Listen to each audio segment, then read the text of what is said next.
Revelation 2193. From the 24th of December 1941. Harshest measures. Fearless speaking. Strong will. It requires strong-minded people to fearlessly spread divine revelations, for everything which signifies spiritual progress, which these revelations aim to achieve, will result in harshest countermeasures, and war will be declared on all spiritual striving.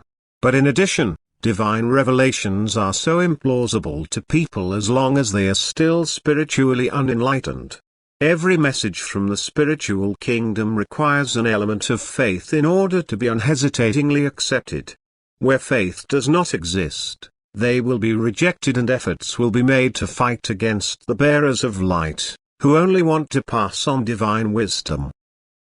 People will want to ban the distribution of truth, and for this purpose establish almost unrealizable laws. And an irresolute person will yield to these laws and deny God his cooperation. Divine love, however, wants the truth to be spread. It seeks to guide people towards this knowledge, and for this very reason reveals this knowledge to them through a person. But this person, too, will fearlessly have to pass on the information he heard through the grace of God and His Spirit. For as soon as he is deemed worthy of receiving this extraordinary grace, his path of ascent becomes easier, but he also has the task of showing his fellow human beings the path leading upwards, that is, of making the divine grace equally accessible to them. Thus, he must speak up and try to pass on what he received through spiritual mediation. And this needs courage regarding the worldly authority, even though the proclaimers of the divine word should acknowledge every earthly authority, providing it does not openly oppose God's commandments. Anyone who tries to live according to these commandments will also recognize which worldly measures are justified or not. And he will know which laws he has to follow first. Proclaiming the divine revelations to these people will not be unsuccessful.